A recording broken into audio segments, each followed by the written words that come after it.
Bismillahirrahmanirrahim. Assalamualaikum, salam sejahtera, good morning, ohayo gozaimasu, magadang umaga, and a very good day to all. Associate Professor Dr. Brian J. Mashad, Director, East Asian Studies Program and Lecturer, Faculty of Humanities, Musashi University, Japan. Associate Professor Dr. Ainul Haryati Ibrahim, Center for Modern Languages, University Malaysia Pahang. Dr. Tanun Unjah, Deputy Director, International Relations Center, UKM Global, and Head of Geological and Landscape Heritage Program, Langkawi Research Center, UKM, Langkawi and Research Fellow, Lecturer Conservation Geology, Institute for Environment and Development, University Kebangsaan Malaysia, Professor Ikeda Kieko, Division of International Affairs, Institute for Innovative Global Education, Kansai University, Mr. Darren McDermott, Team Leader, European Union Support to Higher Education in the ASEAN region, USHARE. Honorable guests and participants who are with us today, ladies and gentlemen, welcome to UKM Global webinar series with the theme International Virtual Learning Engagements, Understanding Concepts and Strategies and Executions, organized by International Relations Center, UKM Global, University Kebangsaan Malaysia, supported by Toshiba International Foundation. My name is Hafiz Rasul Muhammad from UKM International Relations Center, UKM Global. I am your MC for today's webinar.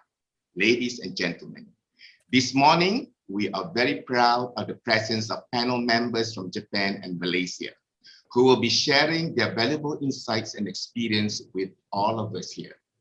Our honorable guests. This webinar focuses on the practice of international virtual learning engagements that take place in Malaysia and Japan, international higher institutions. The COVID-19 pandemic required many higher education institutions to strategize the deliveries of education by incorporating technology-based learning. Since physical classes were mostly postponed and travel barriers were in place, internationalization activities was disrupted, and thus mobility and exchange programs had to adapt into a new norm. Teaching and learning now take place in a synchronous and asynchronous manner with the availability of a flexible technology.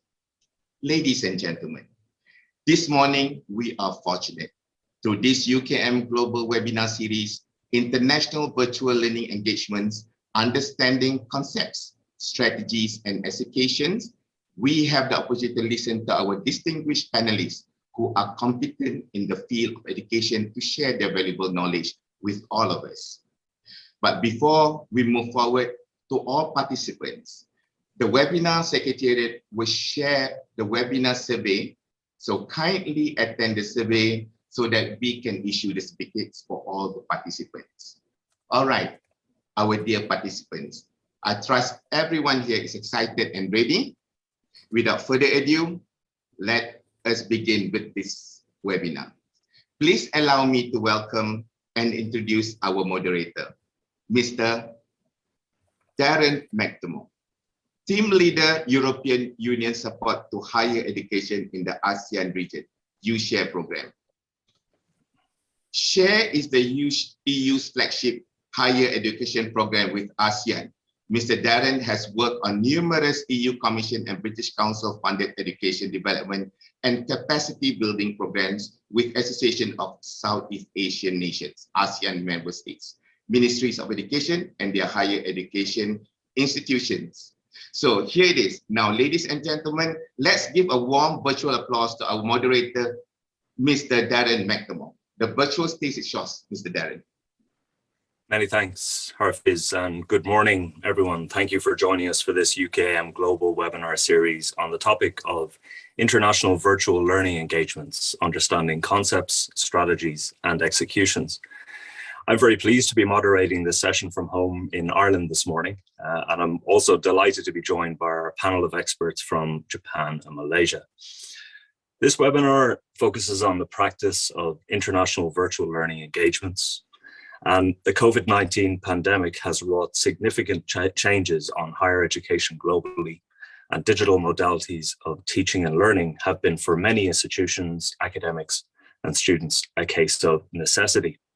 But this change in modality was, for some, not something to be endured, but rather something to be embraced. And this opportunity to reevaluate teaching and assessment outcome, maximize the distinct advantages offered by virtual and hybrid modalities of teaching and learning are being maximized. Our panelists today are all great examples of those who saw opportunity in crisis and perhaps even had the foresight to recognize the shift to hybrid education long before we'd ever heard of COVID-19. And one such person is our first panelist, Professor Keiko Ikeda of the Division of International Affairs and KU Coil coordinator at Kansai University in Osaka, Japan. Keiko is the Vice Director for the newly established organization at Kansai University, the Institute for Innovative Global Education. And she also continues to make a huge contribution to my own program, to the development of virtual exchange at 32 universities across ASEAN through the EU Share program, alongside her UKM global colleague, Dr. Abdul Latif Ahmad. So many thanks for joining us this morning, Keiko, and over to you. Thank you, and good morning, everyone. Thank you for the introduction. And let me share my slide, and then making sure that you can actually see and hear me. Okay. All right, once again, well, thank you so much for inviting me to this interesting webinar. Once again, my name is Keiko Ikeda. I'm a professor at a university located in Osaka called Kansai University. And IIG, kindly introduced by Darren, is my center in which we seek a new frontier in methodologies of international education, applying digital learning and teaching modality. And today, I would like to talk to you a bit entitled as Emerging New Modes of International Education in the Era of Internet of Education. The era is now Internet of Education. We're getting deeper into IoT, as you know, Internet of Things, and then with the COVID impact of digital modes to do anything. So working, communicating, socializing, and learning are now becoming an essential part of our daily lives. Internet can be set to improve the quality of education, as well as to make education affordable to everyone and cost effectively. With the digital modes of a learning environment, if used wisely is the key. One can be in constant touch with their teachers and with their other fellow peers as well. When it was done in the brick and mortar traditional way to interact, there may be a half or even less than that to obtain that context. Channels of resources have become much enriched because of the modality. It's more of a show and tell instructions now by adapting instruction videos images, etc. Links to website is all available now than before, when it used to be pretty much a teacher's solo performance in a very analogic way.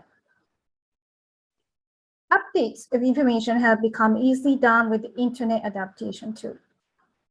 Even the scheduled document or task that's on the students are easier now to revise and keep the students with the most recent developments. Digital natives, those are the students of ours, are most comfortable utilizing multiple digitally available resources at once. I can't do it, but they can. So Internet of Education provides comfortable learning environments. In other words, learning with multimedia. This helps students in this generation to learn more effectively. Among the various modes of online international education, I'll introduce virtual exchange and Coil today. Virtual exchange, as some of them may know, it uses technology to connect people from different countries or cultures for mutually beneficial educational exchange and a cross-cultural dialogue. Virtual exchange uses a mix of synchronous, meaning that in real time, or asynchronous, like on-demand, technologies that allow participants to interact and interface beyond surface-level connections. Coil, Collaborative Online International Learning, is one method of virtual exchange, more closely tied to a pre-existing course in the university curriculum. In the Coil model, as described by the SUNY State University of New York, where it started, students from different countries enroll in the shared courses with the faculty members from each country by co-teaching and managing coursework. Coil in actual practice will look like this in the slide. You're actually looking at two types of Coil here, one mainly done in a synchronous style, and this actually is between Malaysia and Japan, which only had 1 hour time difference. Other one, doing a Coil with Mexico, so has a big time difference. Majority of the activities are done in an asynchronous style. Coil involves a project-based learning as a main task designed for collaborative learning. The types may be diverse in the output. So they can be research, media product, business pitch, or action plans, propositions to start social actions, etc. These tasks are done in a virtually met diverse group together. What other kinds of online learning modes are there? Just to share with you, MOOCs is well known, so I don't have to explain what it is in details. Most famous ones are like Coursera, edX, FutureLearn, etc. Virtual mobility is more known as a one mode for online international education. So it's an activity that offers access to courses in a foreign country through a new information and communication technologies. Virtual mobility is implemented in the ICT-supported learning environment, for example, learning management system. All these modes of online education are getting more attention, and many institutions, including us at the Kansas University, are adapting them in their curriculum. While internationalization of higher educational institutions endure strategies without student and staff mobilities at the moment, universities in Japan, just for take an example, have for example, by the way, the Japan being rather slow in this kind of development compared to the rest of the world. However, they taken in initiation. They initiated their digital transformation approach to move forward. Kansai University, for example, has launched its initiative on transforming education in a digital transformation process in 2021, this year.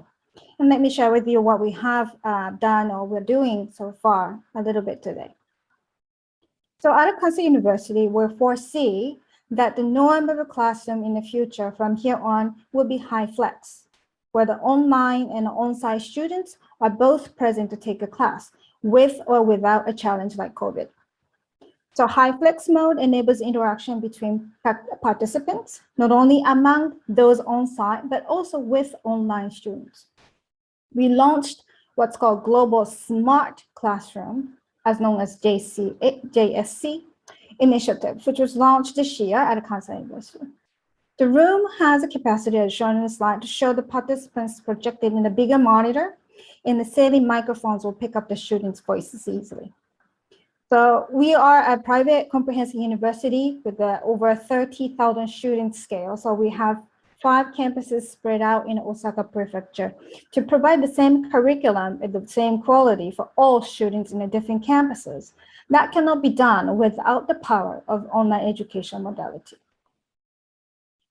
Together with the global virtual exchange partners with a similar strategic action on the campuses, so USA, Korea, Philippines, Malaysia to start, a new technology like this to keep the participating students stay interactive, and this is why it was installed. The idea is to generate sustainable high-performance partnership by taking advantage of the suddenly emerged new normal context. Using the Global Smart Classroom, we are initiating what we're calling Japan Multilateral Coil project, in which more than just 2 instructors, one from home institution and then the other from the overseas, but multiple instructors will collaborate to develop a virtual exchange curriculum together and open up for a network of international universities to have their students actually to take a course together. It will emphasize students' group collaborative learning. So this is a typical case of Coil. Make sure that they are giving international, intercultural learning along the way. This program will start in February 2022, so it's upcoming, with the 2 modules on 21st century skills development. And today's theme for this symposium webinar is the various alternatives for international education. And it is perhaps most appropriate to discuss a bit about what is going to take place in the post-COVID-19 phase. I'm sure that there will be lots more to discuss further with the panelists today, but I'll simply share my thoughts in my talk. While still holding on to the importance of immersive experience at a foreign context, meaning that study abroad, during the studenthood, there can be novel ways to portray the new normal of international education. Actually, it is also good to reduce the carbon footprint as well. The current health crisis also requires less traveling, mobility, and thus it is further more important to tackle this problem now. How to find a resolution for international educators with the concerns for the environment, and would bring me to think the blended mobility is the way to go. If the physical mobility is definitely worthwhile, particularly for the long-term study abroad is still a strong option, that's for sure. However, for very short-term programs, we can perhaps rethink whether it brings the desired impact by just having the physical mobility or to switch to blended mode.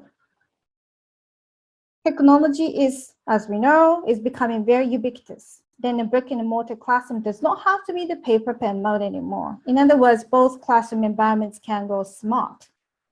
By transforming both contexts to go digital, then how we would understand a campus would have to go through a transformation for both teachers and students.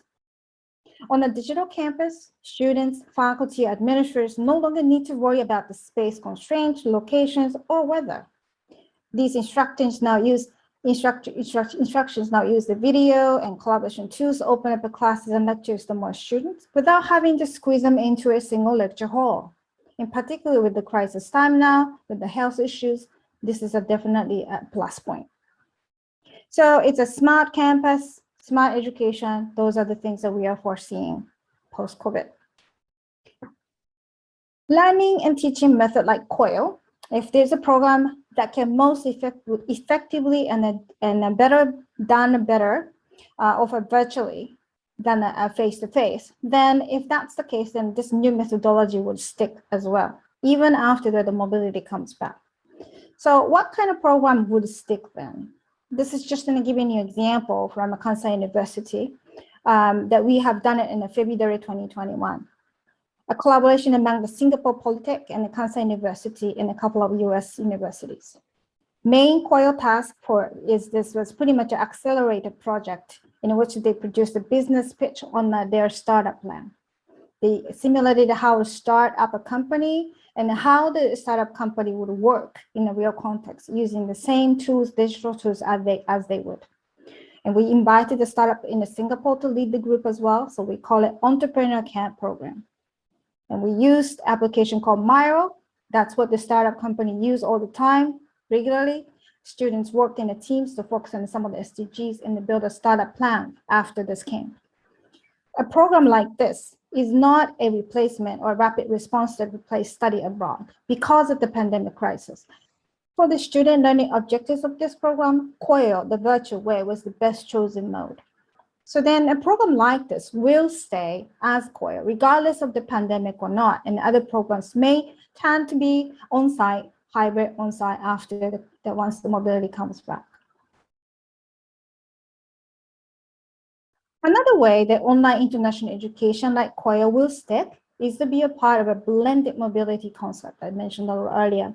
The notion of a blended mobility refers to the possibility of combining periods of learning mobility study abroad in another country with learning activities taking place synchronously with peers in a virtual environment. These online activities can be organized prior to or after physical mobility activities. At Kansai University, we actually had experimented with blended mobility already before COVID. We call it a Coil Plus program, blended mobility. This project will build upon a project or problem-based learning activities of Coil courses by establishing 3 track program that will improve the mobility of students enrolled in the Coil courses. So it could be a language focused or cross-cultural understanding focused, or expertise subject focused, or expertise focused advanced. So it leads a certificate program. When they finish the Coil component, the students will go abroad to experience where they will participate in the various activities such as internships, company visits, classes in line with the specialized themes to further expand upon the collaborative activities of Coil courses, which will be taken both before and after study abroad programs.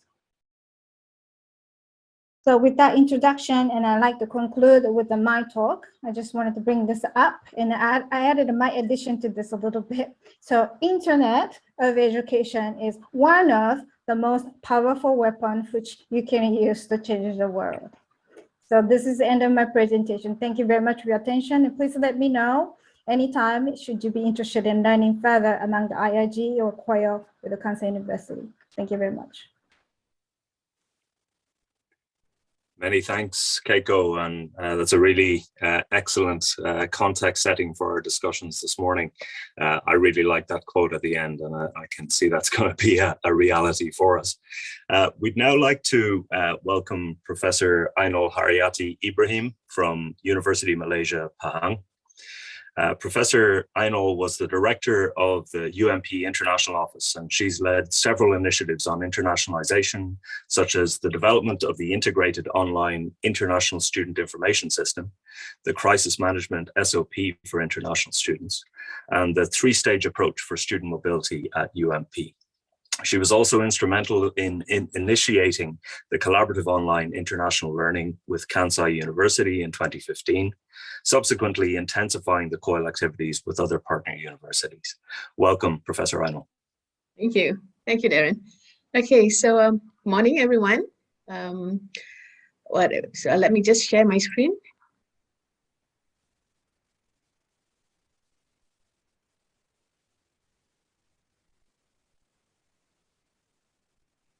Right. Is it correct? Yes. Is it straight, everything? All right, great. Okay, so let me start. Okay, so thank you very much to UKM Global for giving me this opportunity to be part of this webinar. All right, it's something, the topic is actually very close to my heart, something that I was doing, I was spending a lot of time on this way back in the 2014, 2015. So let me just share a little bit before that, let me just explain what my presentation will be about.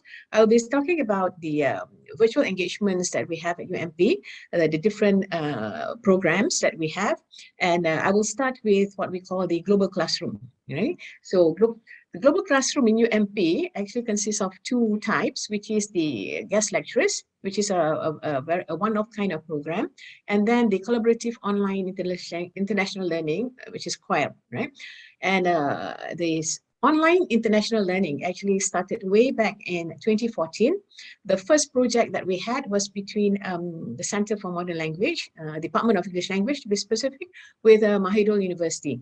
And it was actually a research project looking at the acquisition of the English language between non-native speakers. So Malaysian English language learners were the ESL, and the Thai students were actually EFL, all right? English as a foreign language learners. So, and that was actually the start of it. And in 2015, I actually met Keiko at NAFSA, and that was how we expanded. Instead of just online international learning, we learned that there is such a thing as Coil, and that was when we started our first Coil project with Kansai University in September of 2015. And at the same time, we also had with Binus University and UTY in Indonesia. All right, and from then, I think it was a matter of moving forward and getting more partners and most importantly, getting people at UMP on board. Okay, and I think our approach to Coil, global classroom, is slightly different.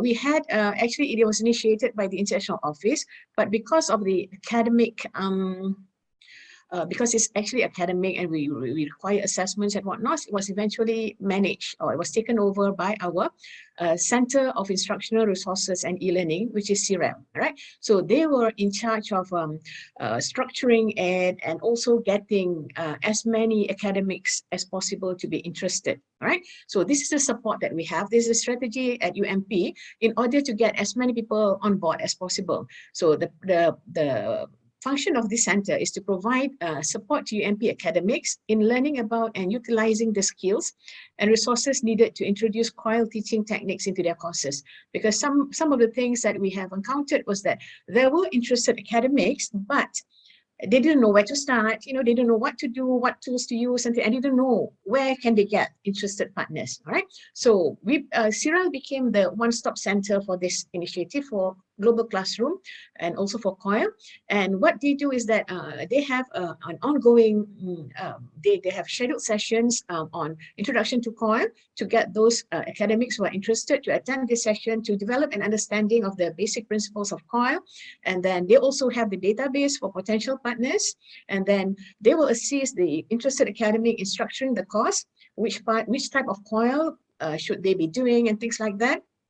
And then selecting and applying the appropriate platforms and tools. They will also provide the technical support for those who are not very technically adept, if I could say, I use that term, right? And then the actual implementation of the Coil sessions too they could also provide support for that because they actually have the studio for that, right? And then the follow-up activities and support, right? So at UMP, we could rely on CIREL, okay, as a one-stop center. Anything to do with a global classroom or virtual learning, we just go there and they will assist us. But we need to know, as the academic, the subject matter expert, we will need to tell them what we want to do exactly, what are the learning outcomes and things like that, right? So we have a CIREL there to support us.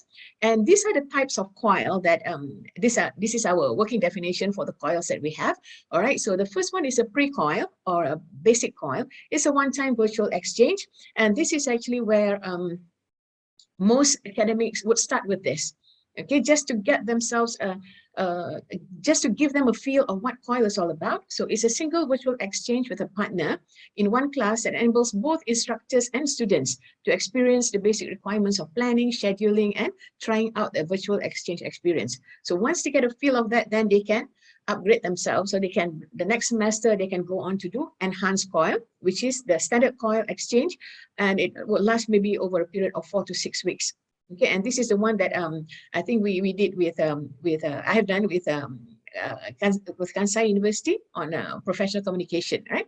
And the third one, which is actually much more complex, is actually the extended Coil, where it is those involved will actually be doing a full length course the whole semester, 100% with the partner. So it has got, the course has got to be 100% identical in that sense. So that is where it gets very complex, okay? And I think for UMP, I don't think we have done any extended coil yet, because for one thing is that our programs, our academic programs are accredited by professional accreditation bodies, for example, like the Engineering Accreditation Council, by the Board of Technologies. Okay, so we cannot, we only allowed a certain percentage of the cost to maneuver in around. Okay, so I don't think we have done extended coil just yet, because it could have some impact on the accreditation process and things like that. So in UMP, what we have done was basically pre-coil and enhanced coil. Okay. So now these are some examples of our partner universities. It's just to illustrate to you how diverse it is, you know. So it's just not on a certain subject matter or on a certain geographical location or anything like that. So for example, one of the most active faculties would be our Faculty of Industrial Sciences and Technology, and Industrial Microbiology was the course, and the partner university was University of Cambridge. There was also something with the University of Oxford, right? And Faculty of Civil Engineering, the course was Earthquake and Wind Engineering, and this was with a university in Sumatra in Indonesia. And for interpersonal effectiveness, the Center of Modern Languages, among many of our Coil initiatives, okay, this was done with Durham College in Ontario, Canada, sorry. And the Faculty of Mechanical Engineering, we actually have a lot of courses with Kansai on Coil, but this is one of it, electric vehicle with Kansai University. And then for Faculty of Computing, they have collaborated on this network analysis with the Vellore Institute of Technology in India. Okay, so this is just a snapshot of how diverse it is. We have so many more, and if you look at this, right, how it will actually benefit our students. Okay, so for example, like this subject here, that was conducted by Faculty of Civil Engineering, Earthquake and Wind Engineering. Now, I think that civil engineering students need to know this, they need to study this because of the structure and whatnot in their structure subjects. And so far, which is thank God, you know, in Malaysia, we do not experience earthquakes. So when the lecturer teach them about earthquake and whatnot in the class, it's basically all just theoretical. You know, the lecturer himself or herself may not have actually even experienced earthquake, right? So when we collaborate with this Universitas Muhammadiyah in Sumatra, all right, they experience earthquake on I would say quite often. So they get an experience not just about the engineering principles and whatnots of structure and all that. At the same time, they will also be exposed to the humanistic side of the disaster, you know, like what happens. And when they interact with the students at Universitas in Sumatra, they actually get first-hand account of what happens during earthquake, what happens when your house collapses and things like that. And actually, this is really authentic learning. And this is what we hope, because we cannot provide for them in our classrooms here in Malaysia, because we don't experience that here in Malaysia. And this kind of collaborative learning actually enhance their mastery of the subject matter so much more than just learning it from lecturers via lectures, just an academic exercise, right? So these are some of, I think, some of the things that make a Coil really, really valuable, a very valuable experience for our students, right? Okay. Now, I'm just going to share some pictures. Okay, this is the global classroom. What we got from Oxford. This is what we have on record. Okay, this was something on from the Faculty of Science and Technology. Again, something on biology. Okay, now this is just to share some achievement. Right now, I think in 2019 we did a lot on basic. So that means we had 65 different projects. And 3 was the standard one. Now, basic is actually the one of Coil, and standard was actually the enhanced Coil, the one that happened over a period of 4 to 6 weeks. All right. And in 2020, there was an increase in enhanced Coil. All right. And 2021, this is as of current is as of September, only during the first semester of the year. So we have not actually, we have just started the semester in about 2 weeks. So we have not actually done any, there is no record yet of about the Coil that will happen during this semester. So we would expect at least for the figure to double, right? So now, when we talk about the partners, okay, maybe maybe some people are wondering, like, so where do you get all these partners, right? For example, like Oxford, all these diverse from diverse geographical location and all that. All right. So these partners come from the various partners that various partnerships that we cultivate through our Center for International Relations, okay, the international office.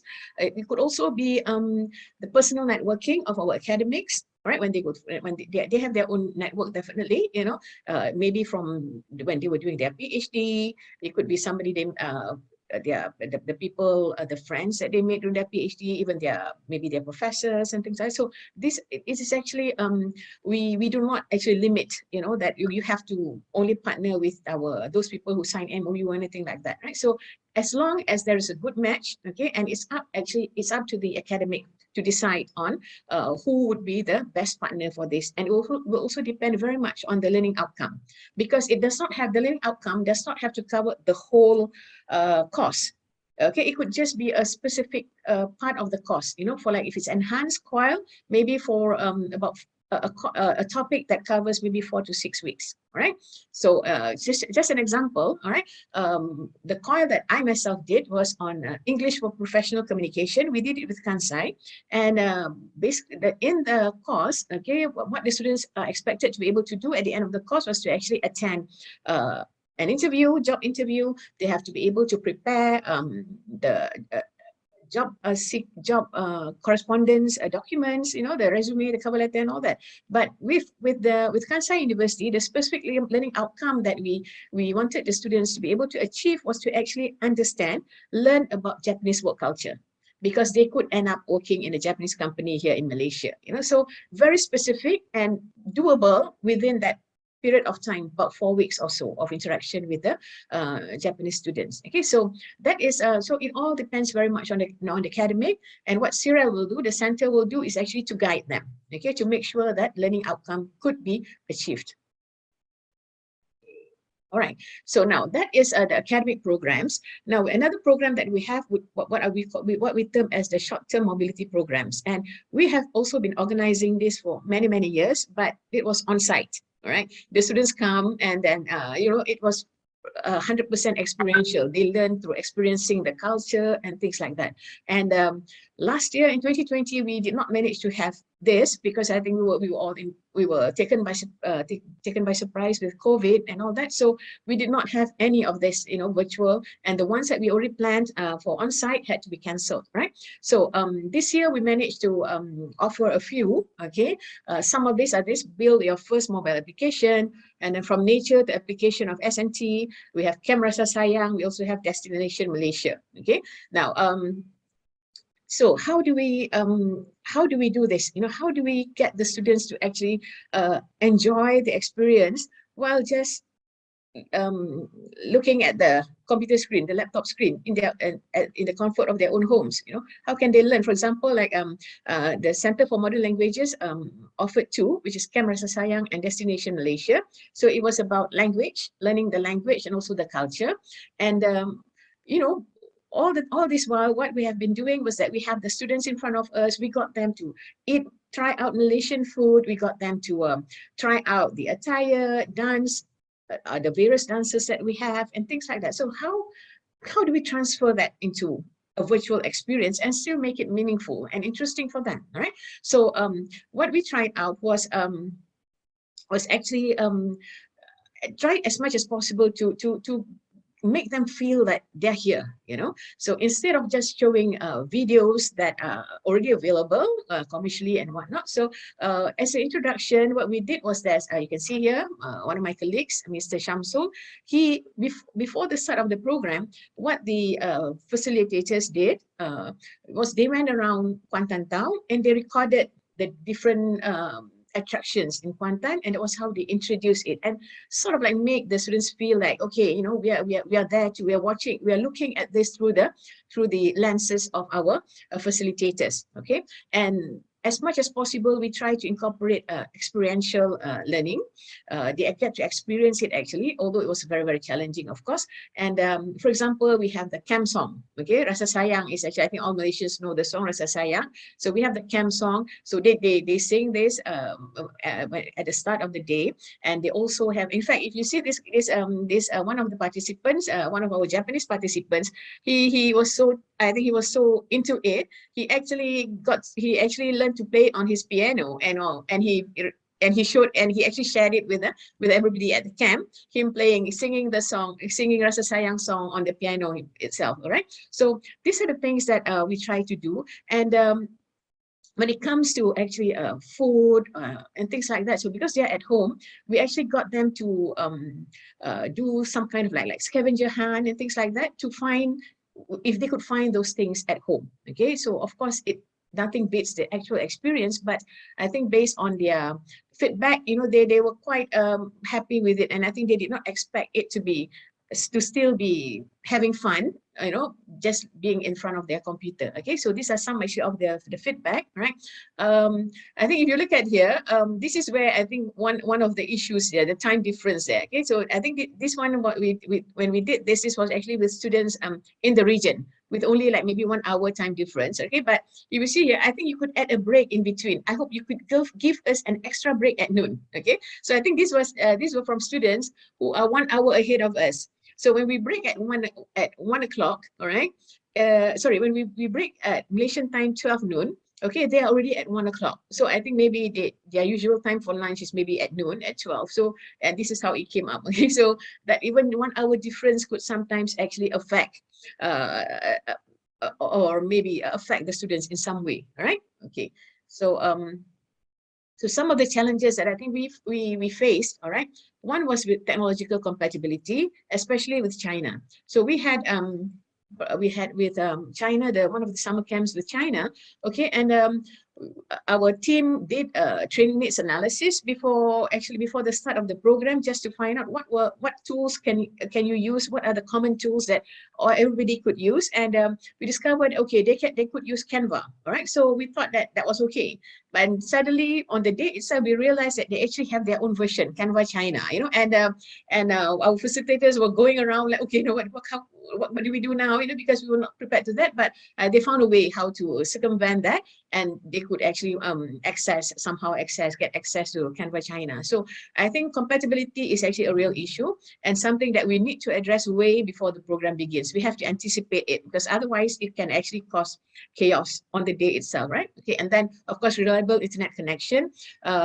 This will depend again very much on where the students are, all right? And for when we talk about Coil, that would not be much of a problem because they are all together in the same place, the same geographical location. But when we talk about these virtual summer programs, sometimes we open it to all of our partners, those who are interested. And at one time, we could have attendees or participants from different parts of the world, you know, like on the East and the West, you know, we have on the East, maybe Japan, Korea, China, and in the West, it could be like from Pakistan, maybe from the Gulf countries even. Okay, and that is going to cause it depends on where they are, and also the different time zones again. So I think for what we did this well, not summer, we don't have summer in Malaysia, it's summer all year round, but what we did during the past in August and July during our programs then, we try to limit the time zone, all right, at least just maybe maximum of 2 to 3 hours, maximum 3 hours difference, so that at least, you know, it will not be too awkward for anybody, right? Like Darren, you know, it's like early in the morning for you, too early, you know, like, you know, it's too dark out there kind of thing. So so that was also something that we took into consideration. So these are some of the challenges, right? So so in conclusion, what I could say is that to actually ensure the successful virtual engagement of the online learners, all right, so what we could do is actually to make sure that the outcomes are measurable, appropriate, and clearly stated. All right, and then definitely, of course, in any internationalization initiatives, culturally inclusive materials, images, and other resources, and also something that we really need to take care of, right? Because when we are face to face, we could actually see, you know, from the expression maybe or whether when something is not right. But when this is online, you know, it's difficult to keep track of how everybody is reacting to what's going on, so this is something that we need to prepare in advance. Okay, make sure that whatever it is that we are doing, the contents, the materials and all that, it has got to be culturally inclusive. And then providing accessible online courses. That means whatever it is, like the example I gave with China, okay, it has got to be accessible to them too. And then multiple ways to engage learners. So not just maybe via Zoom and that's it. There must be different ways, both synchronous and asynchronous. Okay, and then inclusive instructions and also a consistent user interface experience. Not changing. Sometimes we tend to do things based on our own convenience. So different facilitators or different instructors for the program may be using different interfaces or different platforms. So it's actually not good for the same group of learners to be changing platforms or interface consistently. All right. Okay. So are we going to continue with this? Is this going to stay? Is the virtual summer camps going to stay or not? Where do we go from here? All right. So post-pandemic, hopefully, yeah, if things will ever go back to normal, we hope it will. But I would say that nothing beats the actual interaction, face-to-face, experiencing it firsthand. Nothing could beat that. But I think this virtual learning could actually be an alternative, when it's not possible to travel, maybe in terms of cost, maybe in terms of time or security. Okay, this would be a very good option. All right, this international, and the way forward is basically CQI, continuous quality improvement. Okay, that's all from me. Thank you. Many thanks, Professor Einol, and really so interesting to learn of your innovations and collaborations at UMP. I'd like to encourage our audience of in excess of 250 people to put their questions to our expert panelists in the Q&A and chat box. There are already some very good questions coming in, and we'll get to those following the presentations. So we'll now go back to Japan and to Associate Professor Dr. Brian J. Mashart from the Faculty of Humanities at Musashi University in Tokyo. Dr. Mashart is an associate professor in the Global Studies course of Musashi University. He also serves as the director of the university's East Asian Studies program and is involved directly in partnership building, student recruitment, and curriculum development, as well as academic and personal advising of students in the program. In addition, he has developed and coordinated immersive learning experiences at Musashi University. Many thanks for joining us today, Brian, and over to you. Well, thank you very much, Darren, for that very kind introduction. I hope everyone can see my screen at this point. Give it some time. That looks good, I hope.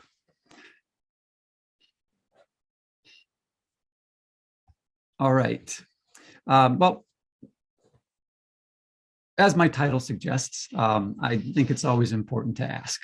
And that's where I begin. And I ask a lot of people, and I ask a lot of questions, and I get a lot of no's, but someone does say yes. And it's those moments that are, of course, very rewarding as an educator and allow me to start to put into place some of the programs that and opportunities that I would like to provide for students at Musashi University. Before getting in real deep here, I just want to again thank UKM for this kind invitation. All the work that's gone in by the faculty, administrators, and staff, I very much appreciate that. I thank the Toshiba Foundation grant for putting this, the financial backing to this. That's always appreciated. And of course, to the audience, thank you all for giving some time today. And coming to listen to a bit of what we have to say, and to my fellow panelists as well. It was a pleasure to listen to both Keiko, who I've known for a while, so it's great to be on a panel with her, and also my other colleague today. Thank you so much for that. I learned quite a bit, but I also, in reflecting and listening to my panelists, I kind of understand that where my place is, where my university's place is in the metaverse or the universe, wherever we're at now, whatever verse we're in now, when it comes to online learning. And perhaps some of you are familiar with this graphic on the diffusion of innovation model. And I guess it might be fair for me to throw my previous two colleagues on the innovator side, or very much at least the early adapters. Personally, Brian, I see myself. Brian, I'm very sorry to interject, but I'm afraid your presentation is not yet in presentation mode. So I don't think we're seeing quite what you're sharing at this point. I'm sorry, I've got everything set there. Let me try it again. Okay, it worked in the, does that work now? Okay. Perfect. Sorry Thanks about very that. much. Sorry about that. So this model, this representation of the diffusion of innovation, as I was speaking, that my two previous panelists, I think, are more on that innovation early adapter model. Personally, I see myself as a early adapter or edge early majority, but I think the reality, and perhaps Keiko might be able to offer some comments on this too in the Q&A, is that most Japanese universities structurally are more towards that late majority and maybe even laggards in some way. So there's definitely a challenge for those of us who work in Japanese universities who understand that these technologies, the way in which that we envision university, the way in which we envision student mobility is sometimes a bit different from what is expected, and that is a challenge, but it's also an opportunity. And of course, when we look to underpin and understand, why do we offer these programs? And I'm sure many of you are familiar with the idea of global learning and looking at, developing critical thinking and self-awareness, the idea of open-mindedness and understanding global issues and power relationships, and hopefully having an optimistic attitude towards creating and envisioning better worlds in that way. And for me, as someone with a background in international relations and politics, I often see my students as grassroots diplomats in that way. And this is very much public diplomacy, the creation of these soft power diplomats of leaders and citizens and entrepreneurs. And that obviously needs to continue in this new format. In addition to that, breaking it down a little bit further, as I mentioned, the idea of global citizens and leaders, looking at interdependence and values and perceptions, focusing on social justice, conflict resolution, of course, diversity and human rights and sustainable development. So all of that, is not left behind, right? It's part and parcel of what it is that we as educators are doing. And it helps me, I think, to also look at how I develop my own educational foundations. I like acronyms, and so I'm going to tell you a little bit about where these acronyms come from. So the PBW, the UFAR, ABF, and ETUN, they are not new pop bands out of Korea or Japan. I can assure you, they're my sort of educational foundation. And the first one coming from someone that perhaps a few of you have heard of, Sir Ken Robinson, who passed away in 2020, but he really has been an inspiration to me in terms of trying to understand education in general. And I very much hang a lot of what I do with my classes on when he talks about preparing to be wrong and being prepared in that way so that you can come up with original ideas. And I try to instill that into the courses that I run, and hopefully my students also will pick up on that. Another individual that has been very influential in how I think is my dissertation advisor from the University of Hawaii, Professor James Dater, and one of the pioneers of futures studies, not just in the United States, but in the world. And this is one of his laws in that way, the idea that any useful idea about the future, or oftentimes we will throw an S at the end of futures, because there is not just only one way, right, to see that future. There are multiple ways to do that. And so to pluralize it is extremely important to understand and allow our minds to expand. But the idea that they should appear to be ridiculous And so I often take that as a cue when I get quizzical looks or strange shakes of the head. I often think, okay, I think I'm on the right path here, and we're going to try this out. Another way in which I sort of underpin and look at my own educational philosophy comes from many of my friends who are coaches, coaching athletes. I myself, longtime runner. And so I have that background, and what's very important when it comes to sports is this idea of ABF. And first of all, what we're talking about is agility. We're talking about balance, and we're talking about flexibility. And the idea of being agile is that you can move quickly and easily, but also in our context, the idea that you can think and understand quickly. The idea of maintaining your balance, right? An even distribution of workloads, for example, of weight, so that you don't get knocked over. You stay upright and you're able to move forward. Also, the idea of keeping a compromised attitude and hearing others out is very important when it comes to balance. And then finally, flexibility, the idea of being adaptable and variable. Again, from the sports world to the educational world, I see almost a seamless transition and application of the ABF principle that also I'm trying to develop the mindset within my students as well. And then finally, this other one that I've come up with, and this is really how I begin all of my classes when they start up at the semester, e-tune, if you want to read it that way.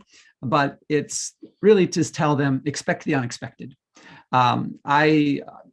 Maybe to a fault, I like to change things, not always, but from time to time, and to throw little curveballs here and there. And I think that is a different way in which to learn. And certainly it works very well that we've now moved and done a little bit more online than we've done in the past, in ways that allow for this principle of expecting the unexpected to be realized in a more fuller fashion.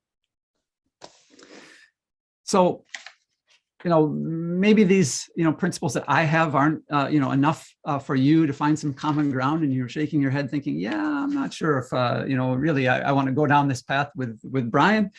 So let's try to look for some common ground. Where can we start as a group? And I think one way to start is, again, looking at the future or the futures. And when we look at that in the context of future studies, we talk about the possible, so what can or could be, what is the probable, what is likely to be, and the preferable, what ought to be. And this is a very Cliff Notes version of future studies. There's quite a bit more depth to this, but these are good questions to begin with.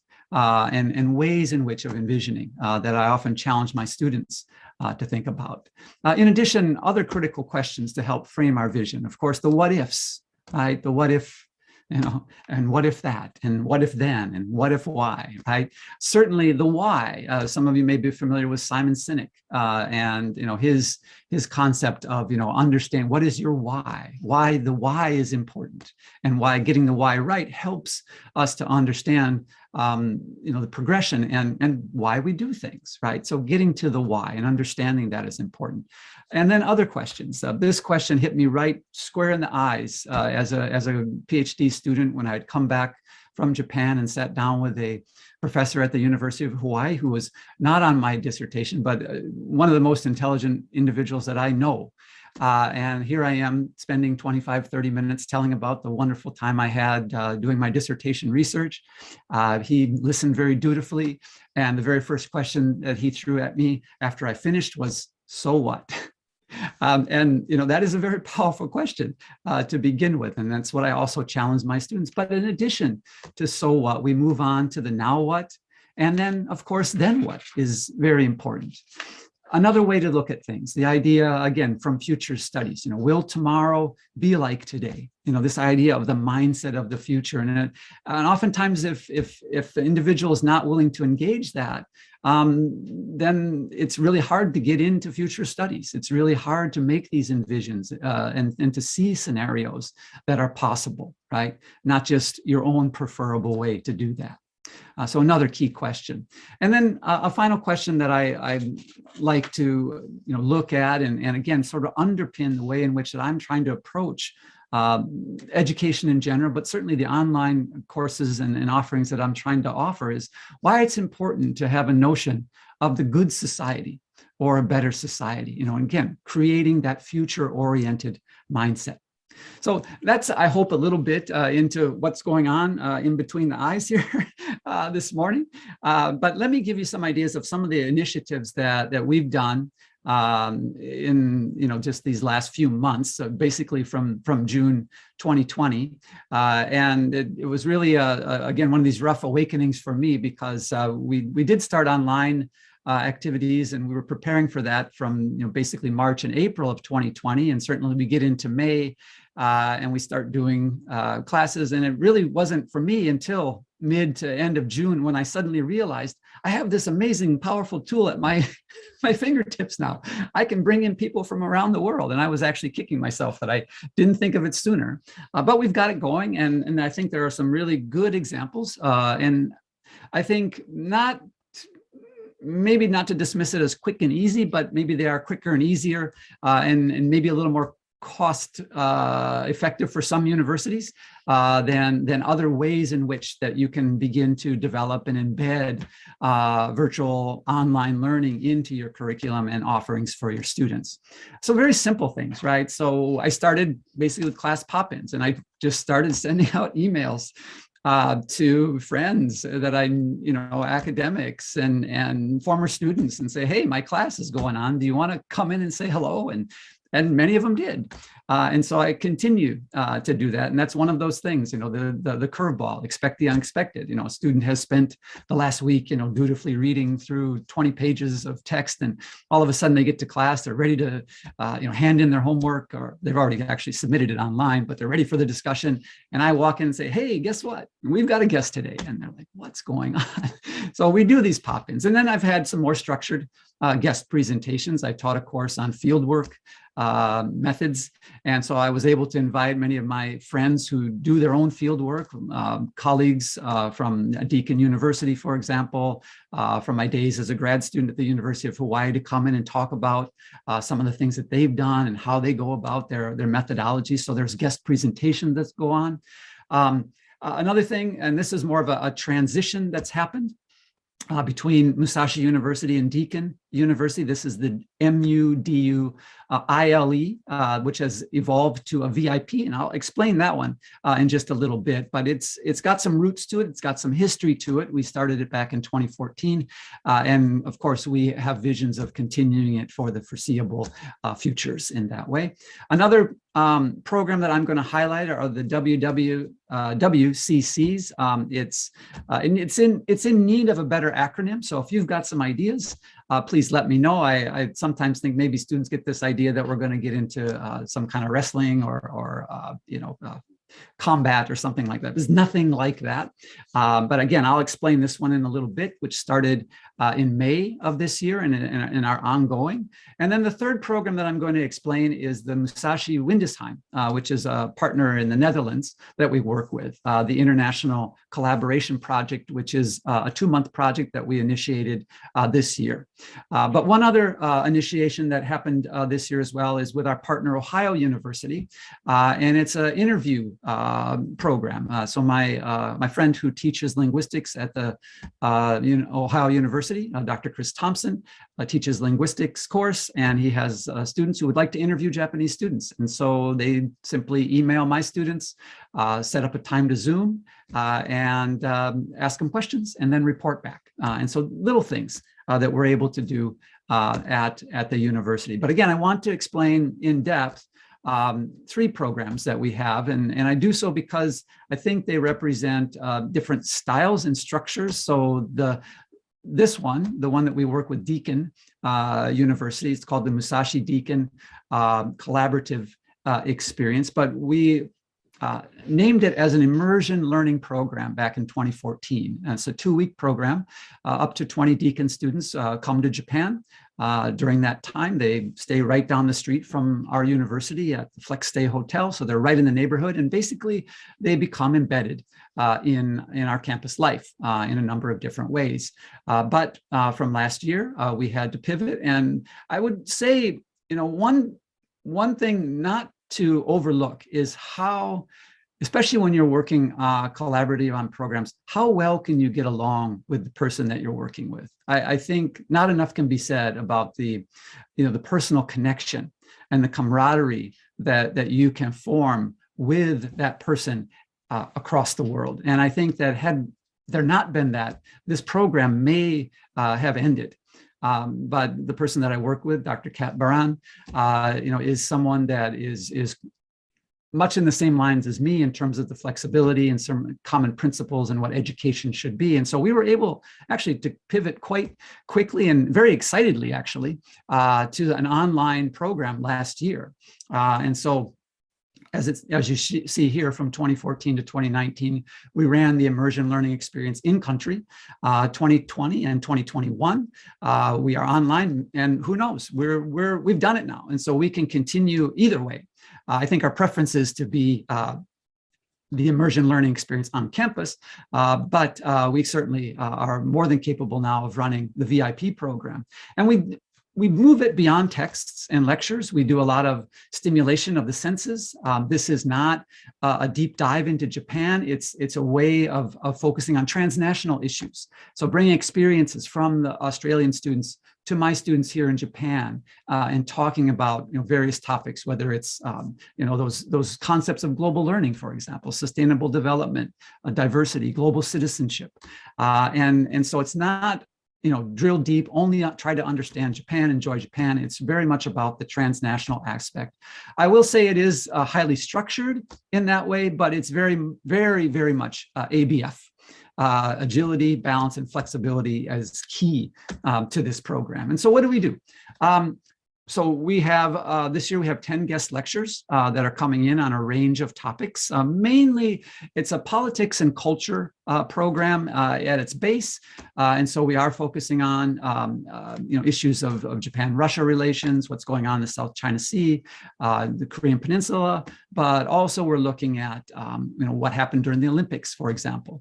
We look at a group of individuals called the Burakumin, here in Japan, and how they negotiate their identity within Japan. We've got another wonderful speaker who does a more personal look. He's a photojournalist who has spent several months in various conflict zones. He also has a very personal story with the tsunami that happened. He lost both of his parents as a result of the tsunami back in 2011. And so he does very much share his personal take on peace and what that means, not just for us as individuals, but for him personally as well. So it's a very touching type of interaction as well. We work on student projects. So my second and third year seminar students with the Deakin students are working on the theme this year of immigration. Of course, the Deakin students take Japanese lessons. We also have virtual visits and other connections. And so I know that the Deakin group this year is going to be doing some kind of Airbnb. They're going to be doing a mindfulness tea ceremony. They're going to be finding out about what's happened in Hiroshima and also what's happening in the music scene in Japan. So my counterpart again, Kat Baran, arranges those outside of what we do together. In addition, one of the highlights, and perhaps, please correct me if I'm wrong, but I believe we have the world's first and only virtual snack exchange. And so actually behind me, I have got boxes of Australian snacks, Tim Tams, Koalas, Boosts, whatever. I haven't opened up the box yet, but they are going to be distributed to my students. I sent a box of Japanese snacks to the Deakin students. They have been sent out to those students. And on November 12th, we are going to open the snacks and we're going to share snacks with each other. So you can hear the crunching, you can see the facial expressions when you put that wasabi chip in your mouth, or when you decide that you want to spread Vegemite very thickly on a piece of chocolate. Trust me, it doesn't work very well. We are thinking of live streaming that. And so if anybody's interested in seeing how people react to snacks, please feel free to contact me after. So I think it may be the first and only snack exchange in the world. In addition, we're running an NPO advocacy fair. This fair started actually in 2019 when I brought 6 groups to Musashi's campus.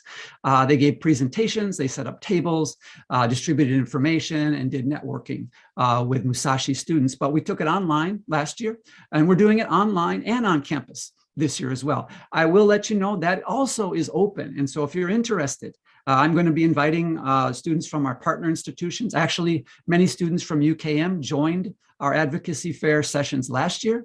We're framing it obviously within the SDGs. And so again, it's a way in which to connect transnationally. And I'm not sure, but it may be the only one and the first that's going on in Japan. I won't claim it's the world's first, but I don't know of any other universities that are doing this type of advocacy fair online. And then another thing that we're doing is a Facebook Live event. And so my students in another class, it's called a Study Abroad Preparation course, are going to be making 3-minute videos called My Japan. And so it can be anything from their neighborhood to their favorite manga shop to their favorite ramen. Conversely, that's the chime here at Musashi to tell me that I probably should stop talking, and I will do so very quickly. But Deacon students as well will be making short videos, and we will be putting that on as a Facebook Live event. So that gives you a little sense of that program. Now, the WWWCCs are a little more informal. These were started in May of 2021. They are done every Wednesday, which is why we get to weekly Wednesday World Chit Chats. I run them in the morning, at lunchtime, and in the evening. And to this point, we've had participants from Europe, the US, Philippines, Malaysia, Taiwan, Indonesia, and Japan. So we use Zoom, we use GatherTown, we use Spatial Chat to move, and all have various quirks to them and advantages and disadvantages. So I try to play around with these various formats. They're very informal, non-structured. It's an opportunity just to get together and relax and chat and connect to each other. So it's very organic in that way. I'm just kind of letting it happen. Very low structure in that regards, but it does give students the opportunity to connect and opportunities to present themselves. And that's the most important thing, okay? And then finally, another program that I'd like to mention is this program that we run with Windesheim Universities called International Collaborative Project that we literally threw together in September. So we see how it goes. But it's about a 6-week program bringing students together from Japan and Europe. So it involves the Windesheim European students who are studying there. So we're getting students from not only the Netherlands, but Germany and Spain and Italy. I think some students from the UK, from France and other places, Denmark, Switzerland, I believe as well. The topic is called Envisioning the Futures of, and then 2 projects. One is of the university experience, and the other is student mobility experience in 2050. And again, this is a little more structured than the chit chats, but not quite so as far as it goes with what we do with Deakin University. But we provide parameters, but we allow the students really to develop their own strategies to connect, communicate, and create these projects. And there will be some serious review going on with this project. It's been very bumpy, we'll put it that way. But my gut tells me it was a good experience overall. Why do we do this? Why do we do this one? Well, we want to initiate communication. We're looking again at transnational and transdisciplinary opportunities for our students. We want them to focus on the future. And 2050 is much more significant for our students today than for perhaps a good majority of us in this session. I'm not saying, but I will be in my 80s by that time and hope to be enjoying life. But 2050 is their society. And they're going to be in positions of being listened to. They'll be the decision makers, right? It's their Japan, it's their Germany at that time. And so 2050 is quite important for these students to look at and to focus on now. It's an opportunity to share, obviously. It's a good way to test their ABF skills. is tapping into their creativity, and certainly it is putting them outside of their comfort zone. And again, I think also outcomes that we would like to see, and always ways in which that we talked about the physical mobility experience with students, getting out of that comfort zone. So I hope that I've been able to, I don't know if I'm convincing you to think about using these various strategies with educational outcomes, but at the very least, I hope that you will reach out because someone will say yes. Thank you very much. Many thanks, Brian, for sharing those lessons and acronyms from your own practice and those who inspire you. I found this, my apologies, I just realized my video is off. Thank you. Okay. Prepare for the unexpected, I suppose. Yeah. We really found those very interesting. And this is a visioning exercise in many ways that answers the question we all have at this point on where do we go from here. I'd be particularly interested in learning more about the snack exchange. And from my time in Tokyo, I realized few places in the world do snacks better than Japan. I'm just wondering if everyone can hear me. I realize I've frozen up. Yes, you can. Great. Okay. Thank you. So we can now return to UKM Global, and I'd like to bring in Dr. Tanot Unja. Dr. Tanot is a research fellow at the Institute for Environment at Development at UKM, Environment and Development.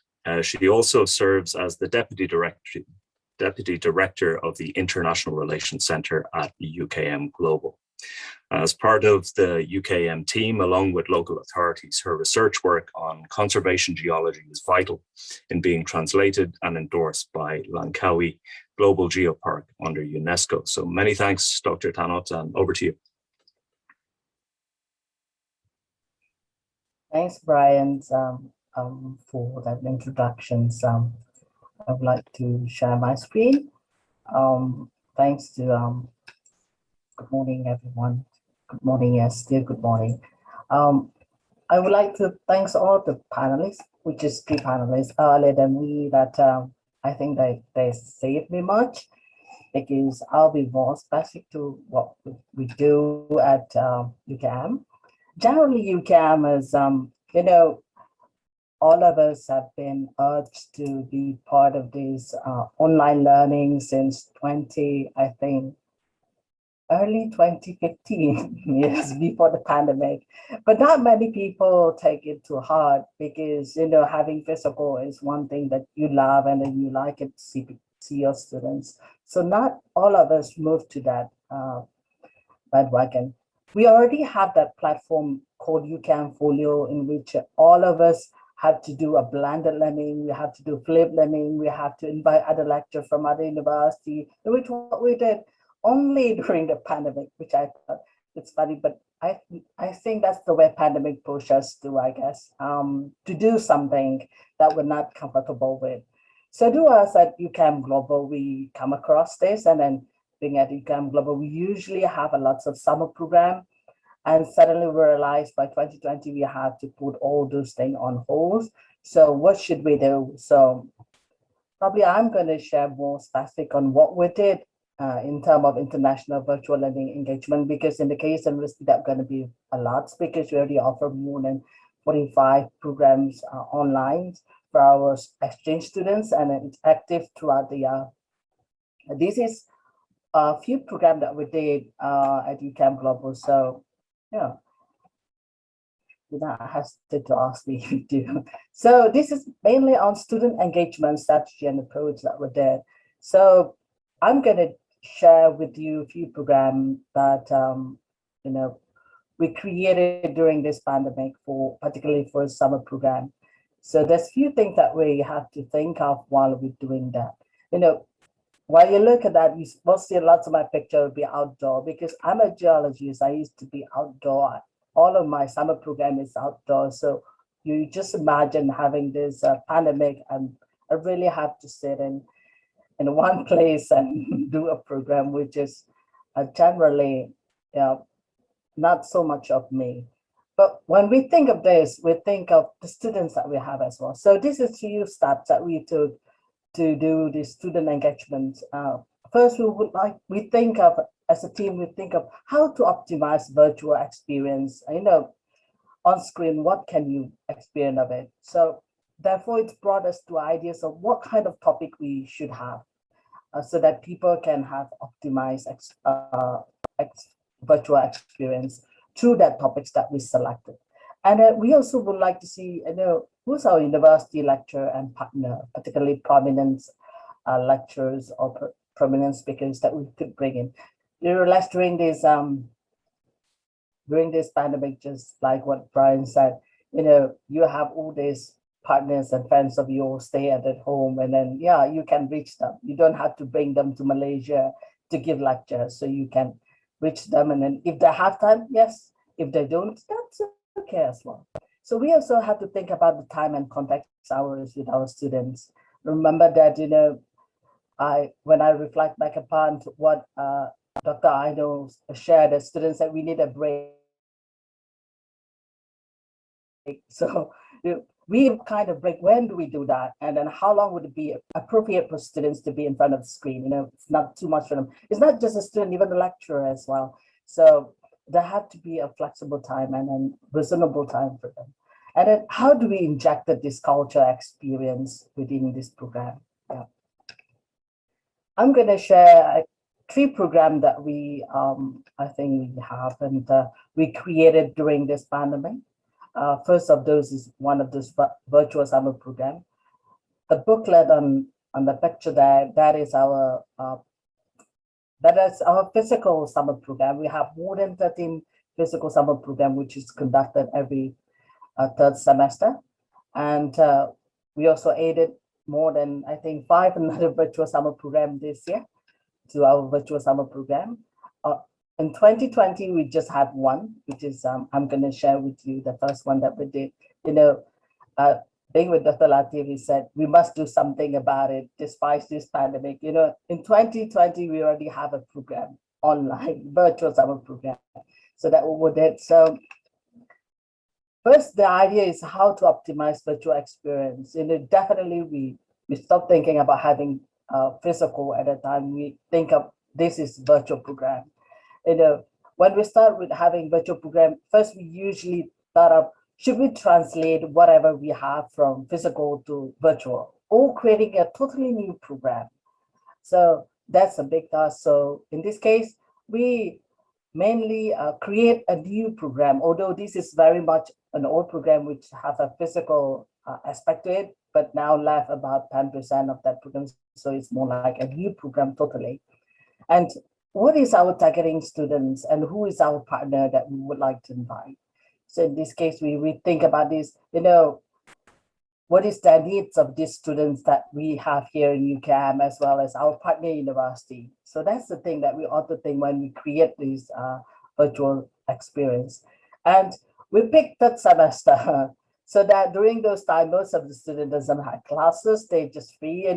Now being in pandemic, what kind of being free? You have about a month's kind of time, and then it's free for you. So if they're joining, they could join this class. So we take this as an opportunity for them to join us during that 3rd semester, right after exam or during the semester break.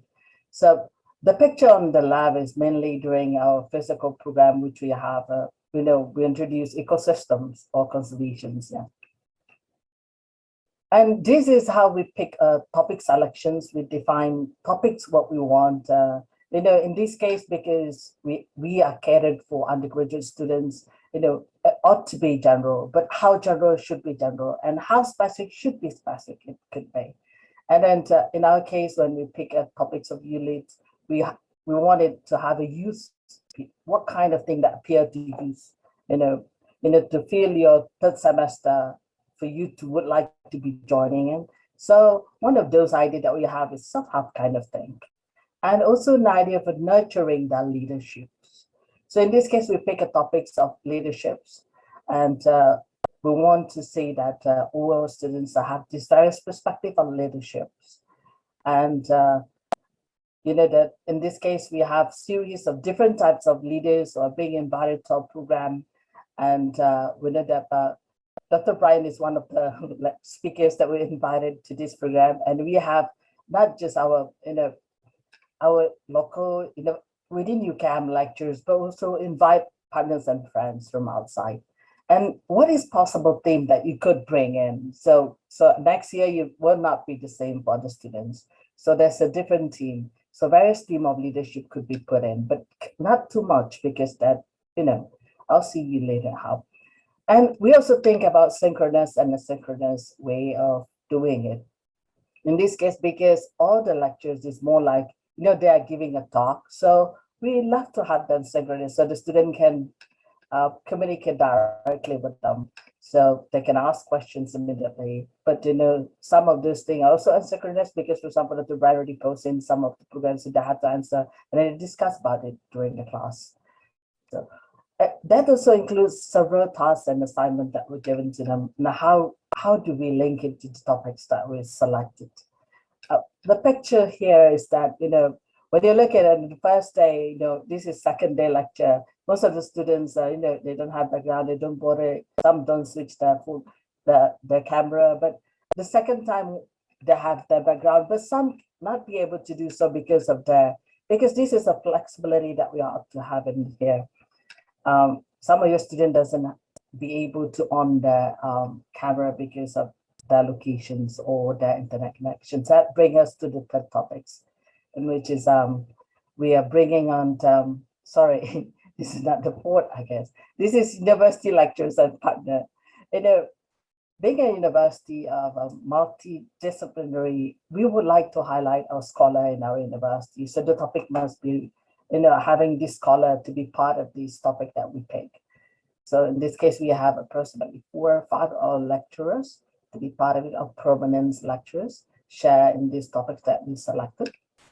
We're also identifying and inviting our university and industry partner. Yes, as I've mentioned earlier, Dr. Brian is one of them from Musashi University. We also have from partner university, industry partner university, we have lectures from TVs, personalities, we have from culinaries, we have from Maybank CEO, and as well as from UNESCO's programs in which a part of this program, they are our partner university. And there's a very special lectures on theme that we did. This year, the previous one in 2020, we haven't had the opportunity to do so, but this year we start with STEM. So we invite a special lecture to do a lecture on this theme. Yeah. And this is one of our special lectures theme on that picture on the other side. And you can imagine now what we did throughout this. This is 2021. The previous picture that I have is 2030. And this brings us to the fourth time and contact hours and how we want the student to be engaged. So we think of maximum time of engagement is 3 hours per day, which, sitting here with a break of 10 to 15 minutes for bio break so that they can stop to go to their kitchens and then come back, at least 2 lectures per day and 3 times per week. So there's a gap in between so that they still can enjoy their third semester or their holidays. We also consider this time in a way of having student data playing. I looked at picture previously. Do you remember when that cannot on their camera? That's where we did it. Some of students not be able to have the camera on because of the data plan, but even the internet connections. So it is important to fix that so that they be able to join as much as they can according to their student data plan. That's a real problem here in the Asian country. Honestly, it's probably not in another part of the world, but in Asian, because we're targeting. That brings us to the third point, which is time zone and when to start time. When we start this program, we would like to bring in a lot of Asian students to be part of it. So we would like to see leaders, nurture leaders in Asian countries. So we consider we will have an Asian time zone. So we start at 10 o'clock in the morning. So, but to all of you, there's always a choice as well, because several of our new program on some program, we start at 3 o'clock in the afternoon. So they can target another group of people or partners and friends from Europe as well. So they can be part of it. So in our case, we start at 10 o'clock in the morning because we want to target ASEAN members. So we also consider the number of students to be part of this program that we have, because being online, having too many students, you don't remember their name, definitely having hundreds of them or 200s of them. That is good in terms of number and good for your university. You have more students doing exchange, but is it good for the student itself?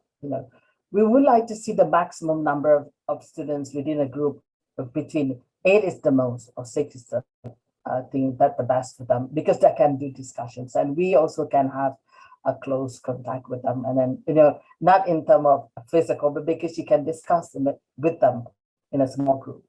So not too many groups as well. You cannot have too many groups because you have to, you can get bored of so many topics within having too long as well. So it is important to think about maximum number. In our case, we decided the most would be 50. So less the minimum will be 36 or 38. So that so far it's really worked for us. Yeah, it's just nice. And how do we inject that culture experience? This is the thing that I think one part that most of the students miss when they do this online virtual exchange, because or virtual summer program, because they cannot have this real experience of culture. But we speak of here in the word of practical and friendships. Well, what we did as a team, that we worked together with our UKM ambassador, which is mainly our student buddies, to work closely with our students, in which they provide a lot of, we have ice-breaking sessions before we started it. And we bring in our UKM ambassador to bring in some culture, through using various platforms, just like Kahoot, or just like Slido, or even Mentimeters, to get some ideas even. And then even we bring some, guests of a few different types of games in which done by our UKM ambassador. They did a lot of work, particularly in this culture experience. And then that's also important when we want to bring in what kind of aspects of Malaysian culture we want to share to the students. So there are lots of culture within the country or within whatever country we have, but we have to pick it. We cannot do it at once. We have to pick this day is one and one each and each. Sometimes we tend to want to share everything at one moment or one presentations. That will be difficult, but we have to be selective, and we have to be, first maybe food, and then bring in clothes or some dance culture, etc. In this case, this is a common one that we bring to students in our physical days, in which we bring them to do the batik painting. And in the case of program that you lead that we conducted, we also look into the possibility to add culture part as part of the task. So one of the tasks is maybe Dr. Brian said My Japan, but in our case, we call it My Culture. So students have to share the video of their selected culture before classes, and then we're going to discuss about it, in the class. So at least they, it is also a part of thing, not just to see other people's culture, but also appreciating your own culture, highlighting what is best about you as well. Because remember, this is unique. You ought to know yourself first, and then, So other program that we have beside ULEAD is, I think, more or less like what been shared by previous friends or panelists. It's student chit-chat sessions, which we conducted with university partner.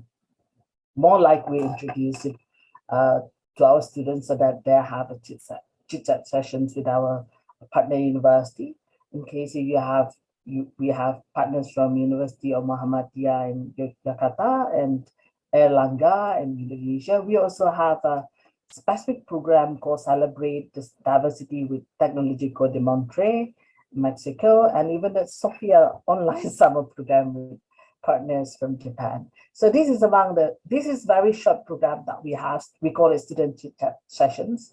And often they are engaged in terms of cultural exchange, in which they will be divided into group and they will discuss about different topics of culture. This is very short context hours for if you want to do internationalizations among the students. This is only about 1 and 1.5 hours. And often it's a one-time activities. We don't repeat it. Otherwise, if we have it another program, it will be with other students or different group of students. And the third program that we have, in which also part of the students engagement, also includes our student organized activities, mainly created by our UK ambassador. This is definitely the one that you call translating the physical to virtual program, which previously when we have our exchange students, our UK ambassador will bring them to these activities live and physical. For example, the one that upcoming will be Pasar Malam Night Market Explorers. They're gonna have these activities right in Pasar Malam. They have to use their Bahasa Melayu and ask about all the food. But in this time around, bring them to that Pasar Malam, and there's gonna be a Kahoot on Pasar Malam. So it is in this case in Pasar Malam, like we bring them to a various cultural location across the country, mainly related to Malaysia. We also work on something like special holiday celebrations. Just you can see there, a Malaysia Day celebrations. We also invite partner university to be part of it, and then during those days we're gonna wear our special costume and share what does it mean to our fellow Malaysians, and as well as with our fellow students from other part of the world. And often this is we bring in our international exchange students. Previously, we did it with our international exchange students, as I said earlier, but now we bring in not just people who registered with us as exchange students with the university, but also our partner university who are interested to join. So we just invite them. Just like what Brian said, some say yes and just pop in.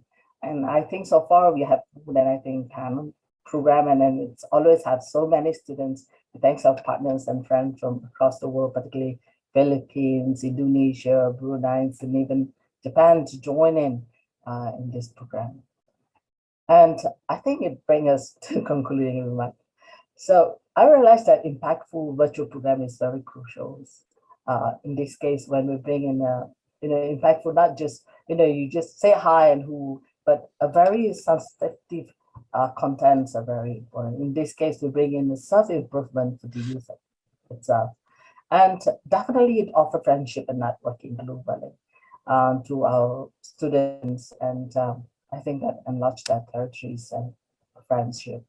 And we also provide some of this program, for example, if you lead in process of getting a credit student, and there's a possible transfer credit to the students, or and some of our program already have that credits in it, so they can have transfer credit in the future accordingly. And we'll see that this is the future nature of future of virtual program. Brian created a lot of term for it, but I would say we have to provide contents and student experience with the world, which is I think been mentioned by Professor Keiko as well, cheaper and reasonable price. For your information, our previous ULEAD program in 2020, we gave it just introductions, but the second one is we do some charges, but there's more students joining for that second program. I think you have to put a stop on it because too many applications to join it. And we also see that there's a knowledge sharing and friendship for open long-term exchange. Through that, not just having a friendship, the students are inspired to come to your university and do the physical exchange, particularly when nowadays there's more possibility of, we back to physical. I think with that, thank you so much for playing with me. Back to you, Darren. Thanks again, Dr. Tanot. It's really interesting to see the depth and breadth of UKM's activities in the space, and we're really pleased to have you as part of the SHARE program and our virtual exchange and collaborative online initiatives also. We now have the opportunity to address some of the questions we've received to our experts and generate some discussion. And thank you again for your questions. We've had very interesting ones, so you can keep them coming for the time we have. I think one that is interesting, we had a reaction, I suppose, to Brian's uptake and whether it's beneficial to be a late adopter in this space as opposed to an early adopter, and we can learn from the experiences of others. I think I'd be interested to hear from the panelists on the optimal platforms that they have used and have found, and how what they would recommend using, naturally understanding that it's fitness for purpose, and it depends on what we're trying to achieve. And so maybe we can go to Keiko on this first. Sure. Well, I mean, there's not one tool fit all kind of things at all. So the policy that whenever there's a flood of technology out there now, and that's also an advantage and also a problem. So you need to have a policy how to choose your optimal platform. So one thing that you should keep in your mind is pedagogy comes first. Pedagogy, technology is next, second, and pedagogy is first, really. So that, what is it that you want to do? And then is the tool that you're thinking about, does that bring you a goal that you are aiming at? And then you decide, sometimes this is more. You might want to just stick to one that makes sense to everyone. And if you can do everything you want to do with that one tool or platform, stick to it. It's not that you are getting all these available tools and you're playing with it. Unless that's your purpose, you should not do it. And you don't want to miss out your learning outcome. So I'll stop here and then have others to answer to as well. Dr. Einol, do you have any thoughts on this? Yeah, I think it will also depend on who are the ones interacting. So for example, like we have the with Coil, for example, if we do the enhanced Coil, there would be we have the what we call the general session. So that could be more of for a big group kind of platform like Zoom or WebEx or Gmeet and things like that. And the students will also be grouped, or they will also have to interact with each other asynchronously, outside of the class time. So that what tool they use will actually be whatever is they're comfortable with. Sometimes they do they prefer to use WeChat or WhatsApp or Telegram. So it's actually up to them. So I think as far as we're concerned, as long as you are able to communicate effectively, clearly, no miscommunication, that is fine. It all depends very much on the context, I would say. Same thing with our summer program, the one that we just had recently. We also have breakups. We have the session with the instructor where they get some input, and then they will have the interaction session with the buddies, small groups interaction or pair kind of thing. So that will also depend on what is the platform that is available to them, like the ones in China and all that. We'll have, the rest of us will have to adapt to that. And then also, what do they feel comfortable with? Because I think I can definitely say that our buddies are from a different generation from me, so they have their own preference. This old woman may want to do something that's less technically challenging, right? So yeah, so it's actually, we don't actually have a surefire kind of list. Okay, you have to use this, you have to use that. It all depends on what works best for the situation or the context. Yes, makes me wonder, has TikTok come into the space at all, or is it? Definitely. I think it has a place too among them. Yeah. Right. If we could go to you, Brian, as you're dealing with institutions all over the world, do you sometimes find that there's a preference in one region for a particular platform, and how do you navigate that? Well, I mean, there's that the classroom aspect. Been very fortunate that the people that I work with are okay with Zoom. But when I have meetings with administrators, oftentimes I'm doing Teams, and I'm understand that there's some limitations as to what you can do in the classroom with Teams versus what you can do with Zooms. As I mentioned, with and it's tricky, right, Keiko, because there's just so much out there. And I'm someone who likes to play around, to be honest. So I'm like, okay, let's try this, let's try that. And I'm sure my students, their heads are spinning like, what is he doing to us today? And I'm like, well, you got to get used to all kinds of stuff. Why not try it out? What's the worst that can happen? So I'm probably, my pedagogy is not the best way to approach things in that way. But the spatial chat seems to have some interesting, aspects to it, as does Gather Town. So I've started to explore a little bit with that. I was reading an article on the train this morning and looking up with the virtual reality glasses. I'm thinking, that's the way we got to do it. We got to look at that as well. And I know this isn't the main topic of this discussion, but if there are colleagues out there from Japan, you have this idea with the digital divide, and there's certainly a digital divide within universities in Japan that I can see, and within the institution itself. I mean, we're just really having discussions about how many classes can we consider on demand, and what does on demand mean. So we're at that late adapter laggard stage, and that's it's challenging, like I said, and yet at the same time, when I deal with students who have not been able to go abroad, I guess I've taken it upon myself to say, well, I've got to be the one to give them that kind of experience. And so I go, and if somebody says something, I apologize. So that's kind of how I'm working with things at this point. But yeah, there's a lot of tools out there, and it's tempting, but I completely agree with Keiko, to settle on a few that you become adept at utilizing and not get lost in that. I absolutely agree. The learning outcomes and the pedagogy has to be at the top. Sure. Yeah, and it's an interesting point. I mean, the two things there: the digital divide, but also, the importance of providing an internationalized experience to students who wouldn't be able to access that otherwise through physical mobility. Dr. Tanot, in Southeast Asia, the digital divide would be, I think, a big issue. And certainly we experience that in the SHARE program. Could you maybe reflect on that in some ways, and also on the platforms that you use to navigate that? Thank you, Darren. I think that's so true, because when they share in that SHARE workshop, we've realized that digital divide is a real big thing.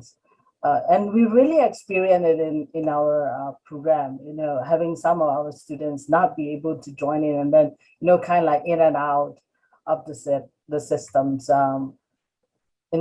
particularly for ASEAN regions. But, we put not disheartened over it, we put, all those programs that we have, if they miss it because they're not be able to join in, we put it in a drive so that they can access it later. So that's also the reason why we pick this kind of, specific time for maximum of 3 hours of engagement, because that also speak of the data plane, because different universities have different kind of, individuals are different. When they from home, they might not have this big data plan, just like individuals are being in the city, or even in the remote area, it's a bit different. So understanding that will give more accessibility to students, that they'll be able to join in, because that is very short period of time. That also one thing that we have to consider. And to the second questions, which is what kind of platform, I think I have to echo the words speak by Prof. Keiko and Dr. Brian, that pedagogy is, the learning outcome is more important than the tools itself. So in the case of UKM, we have been provided free with Teams, but sometimes it's very difficult to work it out. And some, we have to rethink about, this is kind of like, I don't have the right word to say. You are being provided with several systems, for example, WebEx and Teams. It's very heavy to your students if you want to use that, for their computer. They have limited data plan, they cannot access to your system. By having Zoom, so far as we realized that having Zoom are much simpler, because it doesn't take much of your data, but you can use it, in just a surface interface kind of interaction. So you just log in and you'll be able to use it. By far, that is the most flexible, because we can share more things with using Zoom in our case, yeah. But within the university itself, we all used to Team and WebEx. Yeah. So we didn't put into anybody, you have to use this, but it depends on lecturers and whatever they like and what kind of medium they prefer. Yeah. Again, yeah, I suppose it's about being flexible and adaptable and working with what's available and what works best depending on the context. We had another group of questions that were around the incentives for academic staff, the incentives for students to participate in virtual exchange and Coil initiatives. I wonder if we could go back to Keiko and just have her reflect on her experience in that and possibly looking at the SHARE program also and the possibility of scholarships in the area. Sure. For the scholarship about the SHARE, I'll leave it to Darren to supply the more information about that, because you're the more the expert than I am. But for the incentives, just in general for Coil, so I kind of broadly understand it as what's in it for me, and me being faculty members. And sometimes the incentive is a monetary incentive, and other times the incentive could be more of a in-kind incentives, more like acknowledgement, and then also I recognize as a part of evaluation as a professional faculty member at the institution. You know, it could be something that, you know, ultimately relate to your salary, for example. So internationalization and contribution to that is a highly, highly regarded endeavor within a higher education institution. So if that is counted towards incentives, then that would be that too. So Japan, and I'm a university, which is a private university. It's not really rigidly, you know, constrained by all these regulations by the national or public universities. However, there are limitations to what I can do in terms of monetary incentives to the faculty members who are involved. Sometimes we are relying on their championship or a passion to keep it going, right? It certainly was like the case for me when I started a Coil courses myself. You know, nobody was acknowledging it. Nobody knows. I think I love that quote that Brian talked about with this. If you're not prepared to be wrong, you're not doing anything original. And the people look at me going, what you gonna do? What online? What? You know, this kind of reaction. You have to go through that in order to actually get things going. So it was a passion. That was the incentive at the time. But now with the more institutionalized or systematized way of implementing Coil, you do definitely have to have a expense in many kinds of expenses. I think it's not just the money to give to, you know, to use it for anything else, but to just enhance their way of teaching and learning. If that's probably, you know, getting a form as scholarship, really. And a scholarship for faculty and scholarship, I don't know if you could call it scholarship or not, but some kind of support for the faculty's professionalism and also students who are participating in this. It's definitely a new world, you know, for the students to be involved in this kind of practice. Online international education, what I mean by that. So for the scholarship system part of it, I mean, SHARE is doing a fantastic job in exploring an original approach. So I'd like to just ask Darren to chip in for some of the information from your end, if that's okay with you. Pleased to reflect a little bit on that later, but I'm very interested in all of your experience, okay. First of all. And I agree with you that perhaps scholarship is not the right word. I think it's a bursary would be more applicable in this case. Dr. Einol, I mean, another aspect of this, you mentioned the accreditation of programs. So I think that's another incentive in many ways. Do you see accreditation growing in this area, and what are the routes to that? I think because accreditation is actually a very much a national agenda in Malaysia, you know, so in order for us the programs to be recognized, in order for the programs to expand, we actually need accreditation. So when I mentioned accreditation just now was for the advanced Coil, where it actually involves 100% collaboration with the partner. So this is where it's going to get tricky with the accreditation bodies, you know, because they'll be looking at, okay, what's your percentage, SLP and all these things. So that is why we have not actually done it yet. Maybe in the future we would, you know, but because I think the amount of work that has got to go into it, you know, and definitely I think at this stage or at this point in time, what we're doing is just trying to get as many people as possible, because for us, Coil, summer programs, this is actually not just for the students, but also for our staff. One of our goals is actually for comprehensive internalization. You see, and this is actually part of the agenda for internet comprehensive internationalization, to get as many people on board as possible. So that is why we have CRL, you know. So that is how we are executing our strategy. That's for comprehensive internationalization. We have CRL to take care of the academic part of virtual engagements, which is Coil, and then we also have Center for International Relations. That is the one taking care of the summer programs or short-term mobility. So, and how we do it is that even for the summer program, we try as much as possible to empower the staff.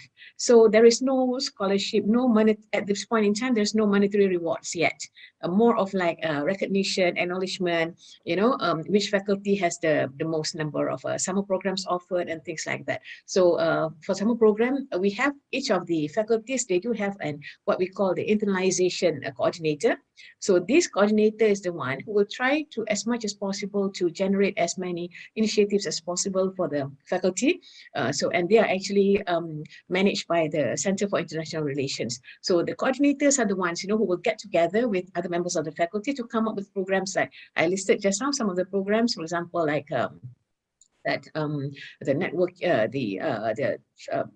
EEV, what do you call it? The solar in 2 days and things like that. Okay, so they form teams and things like that. So it's more of, at this point in time, just trying to get their mindset to be global and things like that. So there is nothing yet that is a structured reward system or anything of that kind yet at this point in time. So it's more of like Keiko say, it's the passion, and I think Brian mentioned also just now, to get the chemistry going between the two partners.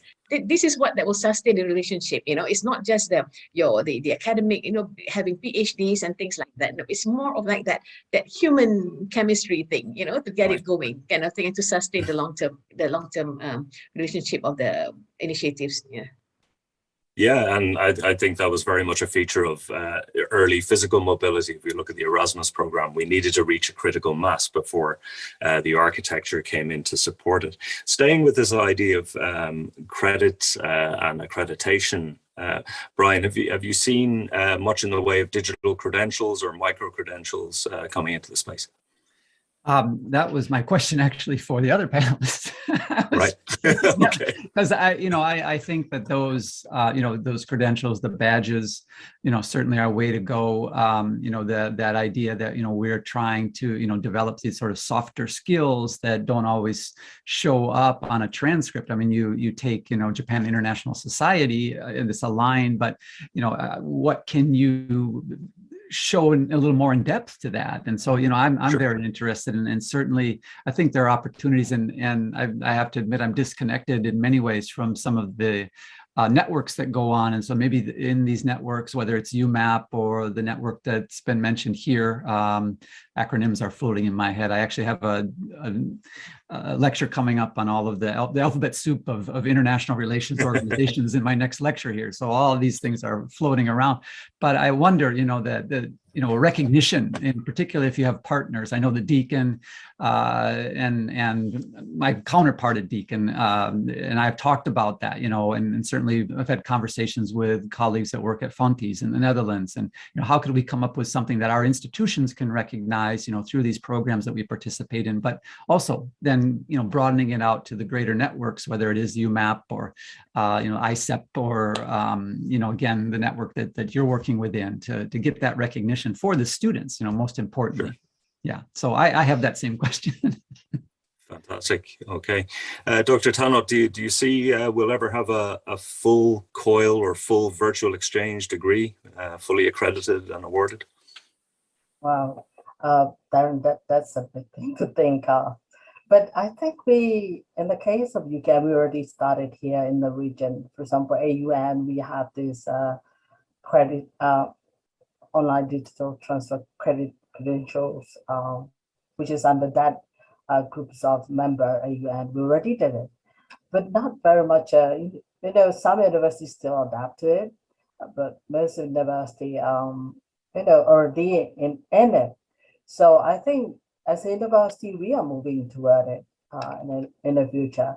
Just although at the present we're not really much implemented within the university, but we look forward to it. After go through series of workshop with Share, I think we'll think about it. Yeah, that is greater future for the regions, and particularly just like what Dr. Brian said, encompass of the individual, about the cities of the individual and various aspects of it, which is currently a presence and a hard copy, and we probably we will have it in a digital, which is a future for it. Yeah, I think that's a future for it in the region. Certainly a brave new world, yeah, and it's a great space to be in. So much happening, so much innovation. I'd be very keen, because I'm aware we're running close on time, be very keen to hear from all our panelists on their final words on where do we go from here and where do we end up in 2050. So what does this space look like to you in 2050, and drawing on Brian's students and how that they will be in charge of things then. So I'd be really keen to hear from all our panelists today and their final words on a future vision for virtual exchange and collaborative online international learning. So over to you, Keiko, please, and then okay, I'll be brief. Well, thank you so much for inviting me for the panel today, the webinar today. I've learned a lot, and then what I was generating as an impression is that everybody's struggling but not giving up, and trying to generate whatever that takes place, whatever we can actually to provide that international education experience to the students. And then that was I think the whole trend was shared as a common ground, be it a Coil or the other kind of virtual practices. It was very, very interesting to find many creative programs. So that was my learning for the webinar, and thank you so much on it. For the future perspective for 2050, that's a long time from here. And, you know, as we started with the IRGE, we started in 2018. I still see a big differences within all this, only a few years. So I have to be very much already wrong to be projecting what's going to be happening in 2050. But in the future, maybe nearer than the 2050, first of all, the borders means something completely different from what it means today. You know, the country border to institutional borders to maybe I don't know, the culture borders. All that border is going to be gone, and there's some different kind of a border, which I hope that it's not going to be creating a divide for another kind would happen. And I think the virtual or technology will have to come in play to making that outcome. So I'm very neutral. It could be positive, it could be negative, but I think that's what's going to happen. Thank you very much, Keiko. Over to you, Dr. Ainul. Right. Okay. I think what I wanted to say, Keiko has said it all right, actually. But I think what I can say is that, as Keiko also, I think internalization is one thing that is a field where you never stop learning. Okay, but because I have attended so many seminars on COVID, on online learning and whatnot, and yet today there's still something new to be learned, you know, from my fellow panelists and all that, right? So it's actually a field that is evolving on a day-to-day basis, and it's something that hopefully, you know, what we do for internalization, you know, for to be one, you know, to be we are the world, one world kind of thing, you know. I hope that will materialize. And in 2050, I as Keiko said, Keiko was saying what 2018 to now, the IIGE experienced so much already. But I think for me, in just 1 year during the COVID pandemic, I suddenly learned about so many platforms. There's just so much to be done, breakout rooms, all that, which I never knew before COVID, you know. So by 2015, frankly speaking, I can't imagine what kind of technology we'll be having. But my hope is that, my wish is that whatever it is, it would be for the good of mankind.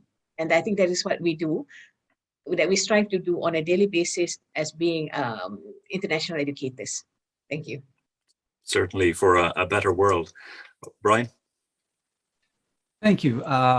It's where to begin, you know, the opportunities for scenarios. I know that I'm a little bit older than most on the panel, but 29 years, you know, 1992 is just yesterday to me. So, you know, 2050 isn't that far away. And I have my vision of me being on the beach in Hawaii.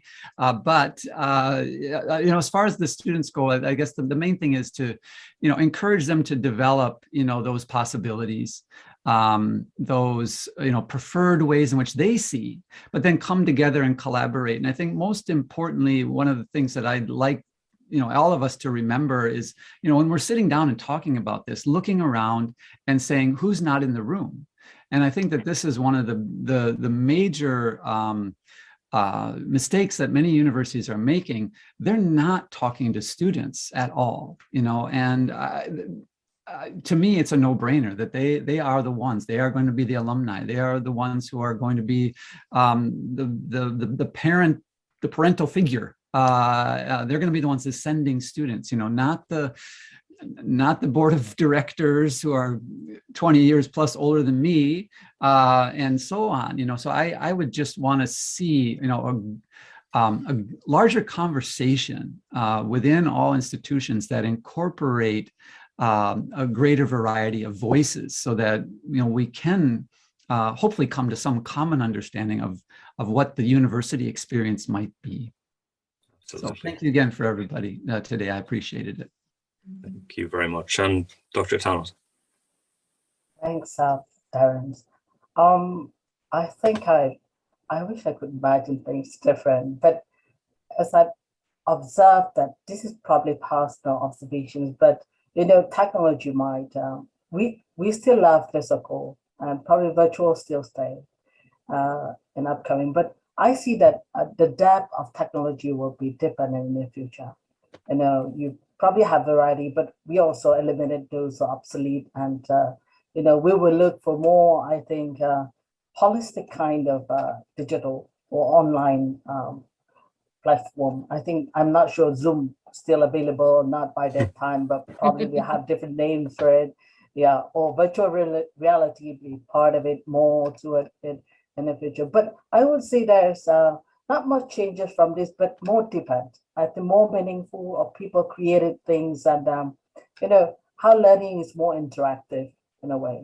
Probably that's you can go and do the screen. Just I think there's more interactions, which is mimicking the physical. Which is already translated in various other industry, but not in education yet. But we'll probably see in the next 10 years, I guess. Yeah. But in the next 29 years, I think there's more to it. Just like last few years or back, that we don't have just 2Ds, and then now move to 5Ds. But no longer we don't need those things, and then it's moved to different kind of transitions. That's what I mentioned. It's not too much of changes, but we are more adaptable to technology, definitely. Yeah, through this experience, and I don't say we just, when we go physical, we just drop everything and then move to physical, but yeah, we were more adaptable to it, and at least more generations. I think the new generations are more adaptable to it. Yeah, they will create more different kind of platform. So that's from me. So I'll see. I'm more positive to it, saying greater things are being created in the near future to adapt to this online. Yeah. Thank you. Excellent. Well, there's a lot of learning still to be had in this space, and a lot to look forward to. I'd like to thank our panelists for their excellent reflections today. That was really inspiring, and I'm looking forward to working with you all at some point in the future. I'd also like to thank UKM Global for inviting me to moderate this session, and sincerely apologize for running over time. I hope you'll forgive me. And thank you to everyone who attended today and for your excellent questions. It was a really interesting discussion at the end.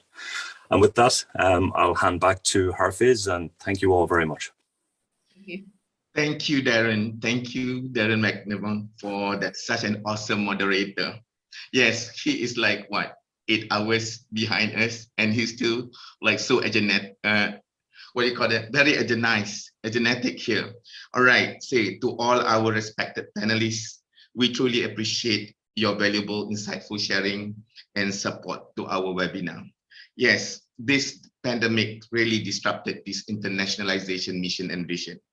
Yes, however, it was giving birth to all of our opportunities. Like, we heard about Coil, the online activities, chit chat and all that. Yes. However, our biggest challenge may be ourselves. Innovation involves personal risk and giving up the comfort of the familiar. Yes, internationalization has to move forward. I love this word from this Mark Twain said that the secret of getting ahead is getting started. Change will drive our futures whether we participate or not. Genuine openness to new ideas and ways of engaging internationalization is required. Yes, ladies and gentlemen, we have now approached the end of our webinar. We hope everyone have gained valuable insights from our panelists today. Very, very powerful and inspiring insights shared by them. I personally learned so much from today's session. On behalf of the organizer UKM Global, we would like to thank our distinguished and excellent panelists, again, our warm and engaging moderator, Mr. Darren, and of course, our honorable participants who made their time to be here patiently watching from the beginning until the end of this event. A very special thank to Toshiba International Foundation for supporting this event. We are grateful for the support for making this event a success. Appreciate it so much. Not forgetting the International Office of local universities, our partner universities from across Asia, friends and university representatives around the globe, our technical team and staff of UKM, also students, our partner universities who are here with us. Thank you all from the bottom of our hearts in UKM Global. Well, before I end, please kindly, attend our surveys, and that is important for us to dispute the certificates. All in all, thank you so much. Terima kasih, arigato gozaimasu, maraming salamat, gracias. See all of you again in our next webinar. Mata aimasho, see you again, and jumpa lagi, sayonara. Thank you, everyone.